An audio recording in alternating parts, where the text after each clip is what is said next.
Capítulo 6. La fractura visible.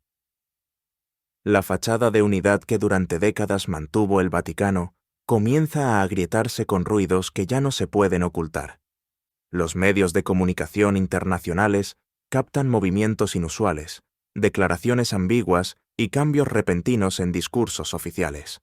La Iglesia, que hasta hace poco parecía unida frente a los desafíos del mundo moderno, empieza a mostrar signos claros de división. En una conferencia de prensa convocada inesperadamente, un alto prelado de la Curia, hasta entonces considerado moderado, expresa con palabras directas su preocupación por ciertas reformas propuestas. No podemos renunciar a la esencia de nuestra fe para adaptarnos a las corrientes pasajeras. La verdad no es negociable. Sus palabras, que resonaron como un aldabonazo, provocan reacciones encontradas. Algunos sectores laicos aplauden su valentía, mientras que miembros del ala progresista lo acusan de obstaculizar el camino de renovación. En paralelo, en una diócesis de Europa Occidental, una comunidad de fieles tradicionalistas organiza manifestaciones pacíficas, pidiendo claridad doctrinal y fidelidad a las enseñanzas clásicas. Los obispos locales, divididos, intentan mediar sin éxito, atrapados entre la presión del Vaticano y el clamor popular. Los enfrentamientos también afectan a los seminarios. Algunos profesores son removidos por sus posturas intransigentes, mientras que otros jóvenes clérigos son promovidos por simpatizar con la línea oficial. Esto genera un ambiente de incertidumbre y tensión que permea a las nuevas generaciones de sacerdotes. Martin describe con crudeza cómo, dentro de esta crisis, surgen figuras inesperadas, sacerdotes humildes que se convierten en líderes de resistencia, religiosos que rompen el silencio y denuncian presiones internas, laicos comprometidos que luchan por mantener viva la fe auténtica. Sin embargo, la división crece, y con ella la desorientación entre los fieles. En un momento clave, el Papa convoca un consistorio extraordinario. En esa reunión histórica, algunos cardenales exponen sus objeciones abiertas a los cambios en curso, mientras otros defienden el nuevo camino. El debate es intenso, y aunque se evita la ruptura formal, el daño está hecho. El equilibrio se ha roto y el cisma, latente, se asoma en el horizonte. La prensa secular aprovecha para publicar análisis y opiniones que, muchas veces, tergiversan la profundidad del conflicto, presentándolo como una simple lucha de poder o choque generacional. Pero la realidad es mucho más compleja y dolorosa. Está en juego la identidad misma de la Iglesia. El capítulo termina con una escena cargada de simbolismo. En la Basílica de San Pedro, durante una misa solemne, la cúpula se ve parcialmente oscurecida por nubes densas que comienzan a cubrir el cielo. Los fieles, ajenos a esta imagen natural, sienten sin saberlo la amenaza que se cierne. Capítulo 7. Ecos en la cristiandad. La fractura interna en la Iglesia católica permanece aislada. Su impacto reverbera en las relaciones con otras confesiones cristianas y comunidades religiosas. Las conversaciones ecuménicas, que durante años buscaron acercamientos y entendimientos, se ven sacudidas por la incertidumbre y la desconfianza. Desde Ginebra hasta Estambul, líderes de iglesias protestantes y ortodoxas observan con preocupación y cautela lo que ocurre en Roma. Algunos apuestan por un acercamiento pragmático, esperando que las reformas den paso a una iglesia más abierta y dialogante. Otros temen que el deterioro doctrinal pueda afectar la unidad básica del cristianismo, generando una fragmentación aún mayor. En un encuentro histórico en Suiza, representantes de varias denominaciones cristianas debaten el futuro del diálogo interreligioso. Un arzobispo católico presente advierte: la Iglesia atraviesa una tormenta que podría redefinir sus límites. Nuestra unidad depende de mantener la fidelidad a la esencia del Evangelio. Mientras tanto, en Roma, el Vaticano intenta mantener una imagen de estabilidad y continuidad, pero los movimientos internos dificultan cualquier mensaje unificado. El Departamento de Comunicación trabaja a marchas forzadas para controlar la narrativa, mientras que en el interior del Palacio Pontificio las tensiones aumentan. Los conflictos también afectan las relaciones con comunidades judías y musulmanas. Algunos líderes islámicos ven con escepticismo los debates internos del Vaticano, preguntándose si realmente es posible una iglesia fuerte y coherente en medio de tal división.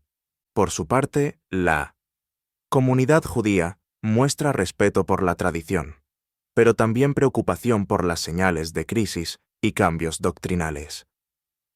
Martin describe cómo estas turbulencias en la cristiandad se entrelazan con estrategias políticas globales. Gobiernos y organizaciones internacionales observan con interés el debilitamiento interno, calculando cómo influir para avanzar sus agendas en el gran tablero mundial. El capítulo finaliza con una imagen poderosa. En una iglesia pequeña y humilde, en una periferia urbana, un grupo reducido de fieles ora con fervor, conscientes de que, mientras los poderosos discuten y maniobran, la verdadera iglesia está en la fidelidad humilde y silenciosa de sus miembros más sencillos. Capítulo 8. Llamados desde la oscuridad. En medio de la tormenta que sacude la iglesia, surgen voces que no se resignan a la derrota ni a la confusión. Estos llamados emergen desde distintos rincones del mundo, muchas veces desde comunidades pequeñas y marginadas, donde la fe se vive con intensidad y sencillez. En un convento remoto de los Alpes, una monja anciana y sabia comienza a escribir cartas dirigidas a obispos y sacerdotes fieles, recordándoles la importancia de mantener la tradición y la fidelidad a las enseñanzas de Cristo. Sus escritos circulan discretamente, pero poco a poco generan un movimiento de apoyo espiritual que se extiende. Simultáneamente, en América Latina, un grupo de jóvenes seminaristas organiza encuentros clandestinos para compartir experiencias y fortalecer su vocación frente a las presiones para modificar la doctrina. Estos encuentros, a veces arriesgados, alimentan la esperanza de que la Iglesia tendrá futuro en las nuevas generaciones. En Europa, una parroquia tradicionalista experimenta un aumento significativo de feligreses que buscan refugio ante la incertidumbre doctrinal. Allí el párroco, un sacerdote de fuerte carácter y profunda espiritualidad, se convierte en un referente para quienes temen la pérdida de la identidad católica. Martin describe con detalle cómo estos movimientos de resistencia no solo defienden ideas, sino que se apoyan en una intensa vida espiritual, oración constante, Eucaristía diaria, y un compromiso renovado con la caridad y el testimonio cristiano. Son faros de luz en medio de la oscuridad que amenaza con envolver a toda la Iglesia. El Papa, consciente de estas señales, se muestra reservado pero alentador en sus discursos. En una audiencia general, sin nombrar directamente la crisis, habla de la necesidad de esperanza y unidad, invitando a todos a no perder la fe en la acción del Espíritu Santo. El capítulo termina con una escena esperanzadora. En una pequeña capilla, un grupo diverso de personas, jóvenes y ancianos, religiosos y laicos canta con devoción. Sus voces, aunque imperfectas, llenan el espacio y parecen desafiar el silencio y el miedo que imperan afuera. Capítulo 9. La tormenta en la superficie. Mientras la batalla interna seguía desarrollándose en los pasillos del Vaticano y en las diócesis alrededor del mundo, la crisis deja de ser un asunto exclusivo de círculos cerrados para manifestarse abiertamente ante la opinión pública y los fieles. Escándalos de diversa índole salen a la luz, casos de corrupción, abusos de poder y manipulaciones dentro de la jerarquía eclesiástica comienzan a filtrarse en los medios. Algunos son verdades indiscutibles, otros exageraciones o fabricaciones, pero todos contribuyen a un clima de desconfianza y desánimo. Los medios se regodean con titulares sensacionalistas, alimentando la percepción de que la Iglesia está en decadencia irreversible. Este escenario sirve a intereses externos e internos que desean debilitar la institución para imponer cambios radicales. Martin describe escenas donde personajes claves son atacados públicamente o retirados abruptamente de sus cargos, en medio de acusaciones cruzadas y rumores que dejan al descubierto rivalidades antiguas y luchas por el poder. Sin embargo, en medio de esta tormenta, también emergen testimonios de sacerdotes y laicos que denuncian irregularidades con valentía, buscando purificar la Iglesia y restaurar la confianza. Estas voces representan la conciencia viva de la institución, una luz que no se apaga. La polarización entre sectores progresistas y tradicionales se intensifica, haciendo más difícil encontrar puntos de acuerdo. Las divisiones internas llegan a afectar la pastoral cotidiana. Comunidades enteras se sienten desorientadas. Algunos, fieles, abandonan la práctica religiosa, mientras que otros se aferran con mayor fuerza a la fe. En este contexto, el Papa intenta mantener un delicado equilibrio, emitiendo llamados a la reforma y a la unidad, pero su autoridad se ve cuestionada y limitada por las dinámicas internas. El capítulo concluye con una poderosa imagen: la plaza de San Pedro, llena de fieles en una jornada especial, bajo un cielo encapotado que parece reflejar la incertidumbre y el sufrimiento que vive la Iglesia. La figura del Santo Padre se ve pequeña frente a la multitud y la sombra que parece extenderse sobre la cristiandad. Capítulo 10. La batalla invisible. A medida que la crisis en la Iglesia se hace más evidente en el plano institucional y humano, se descubre que detrás de esta fractura hay una dimensión espiritual mucho más compleja y profunda. Malachi Martin nos guía hacia una comprensión que va más allá de lo tangible, hacia la lucha entre fuerzas del bien y del mal que actúan en el misterio. El autor señala que la Iglesia, en su misión de ser la casa de Dios en la tierra, es también el campo de batalla donde se libra una guerra espiritual decisiva. Las divisiones, los escándalos y las disputas no son solo errores humanos o fallas institucionales, sino síntomas visibles de un enfrentamiento más grande y oculto. Martin expone cómo ciertos poderes satánicos, personificados en el libro en términos simbólicos y a la vez reales, están infiltrados en estructuras eclesiásticas y sociales, buscando destruir desde dentro la fe y la unidad de los creyentes. Estos agentes se manifiestan en la tentación, la corrupción y la manipulación, pero también en la seducción del poder y la desviación doctrinal. Por otro lado, la obra resalta la presencia activa del Espíritu Santo y de ángeles custodios que defienden y sostienen la Iglesia fiel.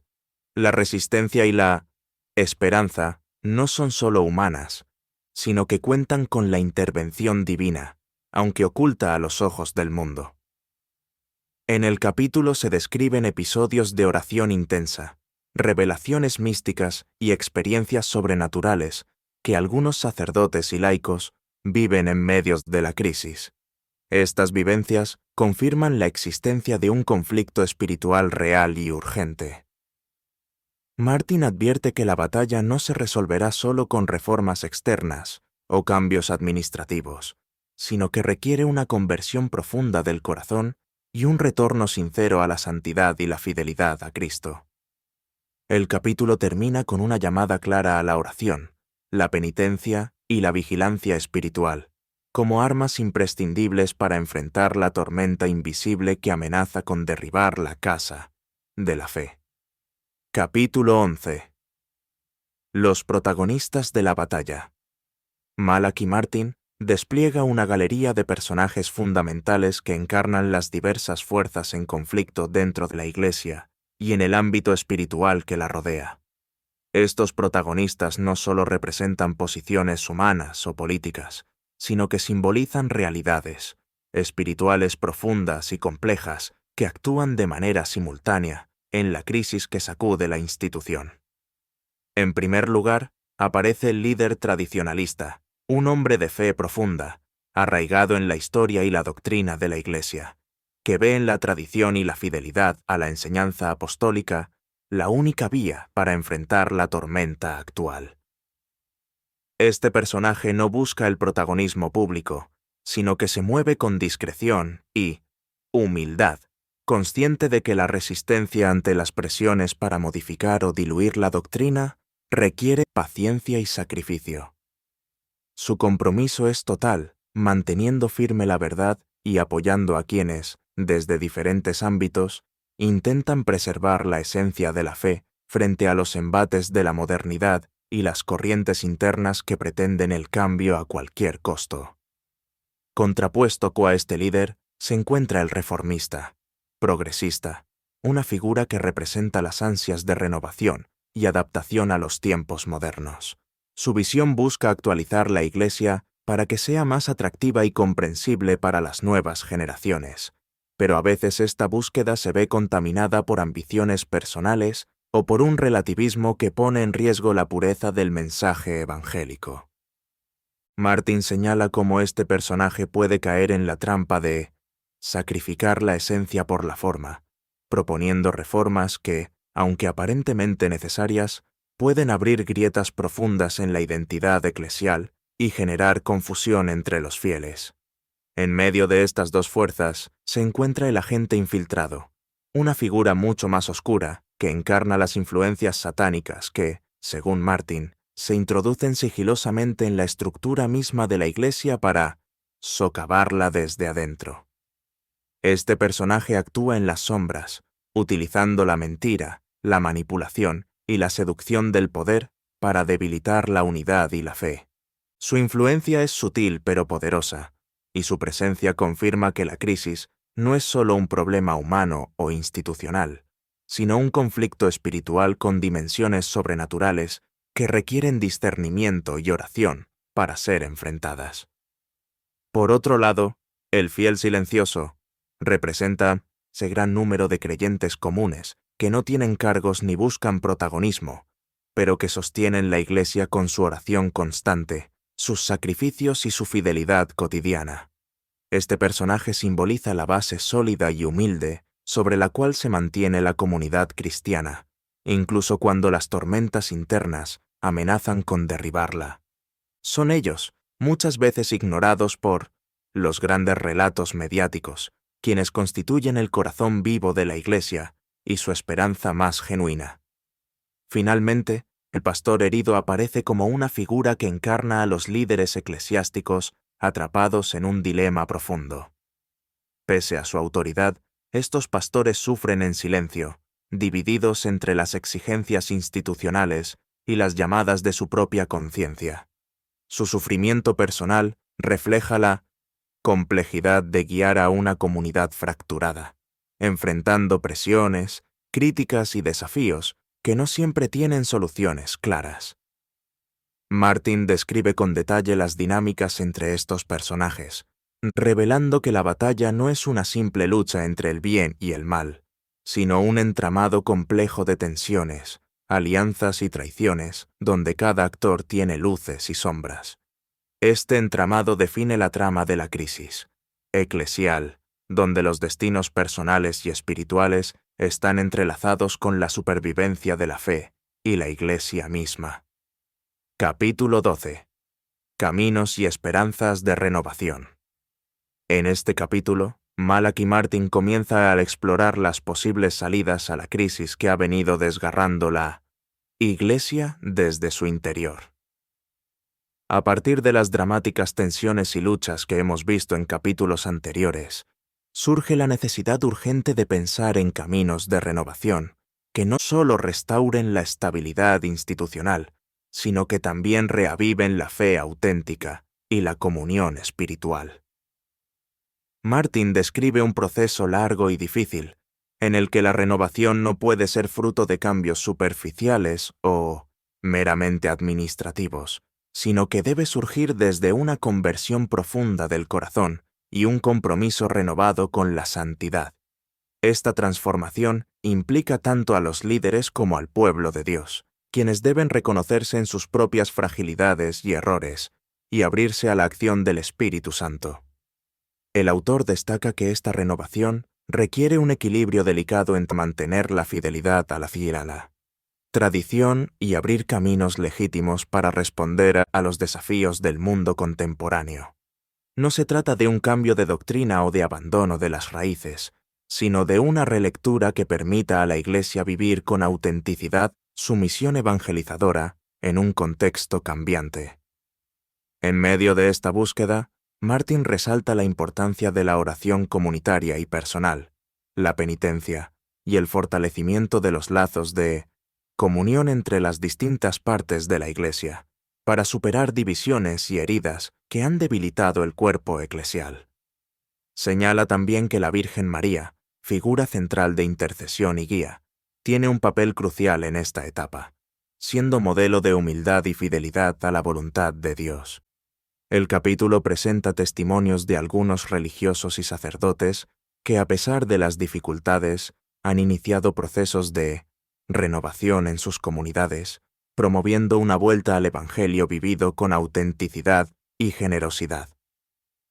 Estas experiencias dan una nota de esperanza en medio de la oscuridad, mostrando que la luz puede volver a brillar si la Iglesia se abre a la gracia y al cambio verdadero.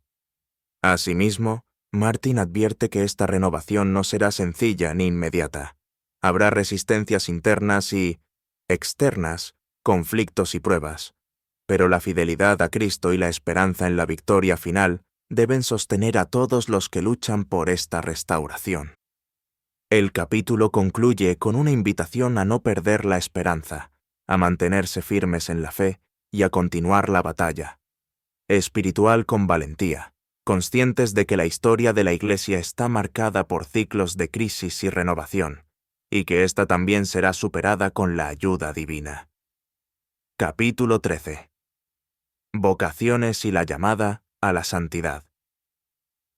En este capítulo, Malak y Martin se adentra en el tema fundamental de las vocaciones dentro de la Iglesia, presentándolas como la columna vertebral para cualquier proceso de renovación auténtica.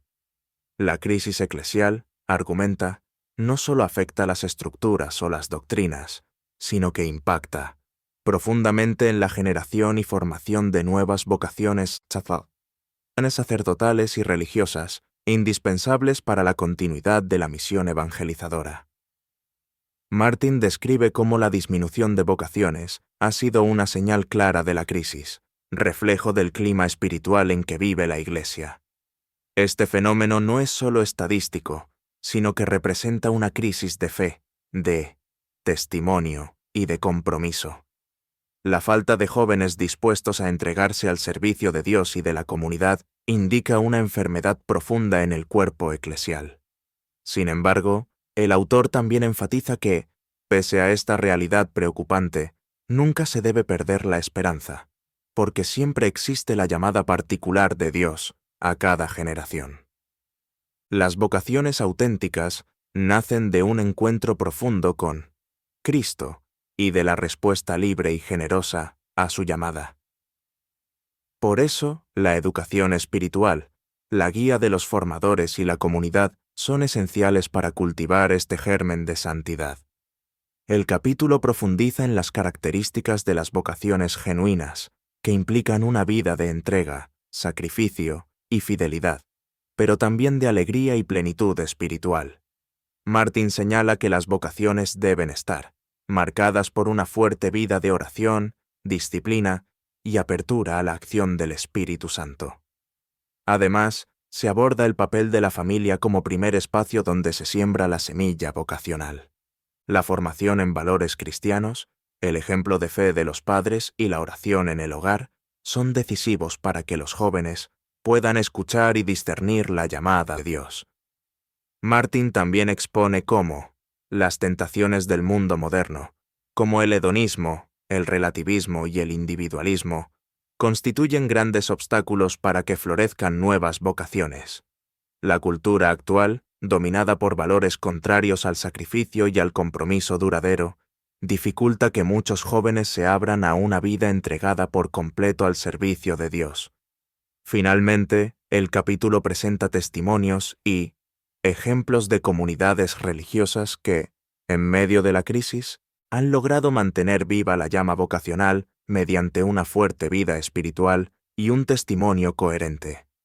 Estos casos se muestran como faros de esperanza y modelos a imitar para otras comunidades, En síntesis, el capítulo subraya que la renovación de la Iglesia pasa necesariamente por la renovación de las vocaciones, que son el motor vital para la misión y la santidad del pueblo de Dios. Sin estas vocaciones, cualquier esfuerzo por sanar la Iglesia estaría condenado al fracaso. Capítulo 14. La batalla espiritual y la protección divina. En este capítulo, Malachi Martin profundiza en la dimensión espiritual de la crisis eclesial, destacando que la batalla que enfrenta la Iglesia no es solo humana ni institucional, sino esencialmente espiritual y sobrenatural. Describe la lucha entre las fuerzas del bien y del mal que se libra en el ámbito invisible, pero cuyas consecuencias se reflejan dramáticamente en el mundo visible. Martin explica que la Iglesia es un campo de batalla en el que los ángeles y los demonios actúan constantemente, y que muchos de los problemas internos, las divisiones y las tentaciones son producto directo de esta guerra espiritual. Esta realidad exige de los creyentes un discernimiento atento y una vida de oración y sacramentos para mantenerse firmes y protegidos frente a los ataques del mal. El autor detalla cómo la protección divina se manifiesta a través de diversos medios: la intercesión de la Virgen María, la presencia de los santos y ángeles, y la fuerza del Espíritu Santo que anima y fortalece a la comunidad de fieles. También señala la importancia del exorcismo y de la lucha espiritual personal como herramientas fundamentales para resistir la influencia demoníaca. Martin advierte que esta batalla es especialmente intensa en los momentos de crisis profunda, como los que vive la Iglesia en el presente. Sin embargo, sostiene que la victoria está asegurada para aquellos que permanecen fieles y que confían plenamente en la ayuda divina. La oración, la penitencia y la humildad son presentadas como armas poderosas contra las fuerzas oscuras. El capítulo incluye testimonios y relatos de experiencias místicas y espirituales donde se evidencian estas luchas invisibles, mostrando la realidad tangible de la batalla espiritual y la necesidad urgente de estar alerta y preparados.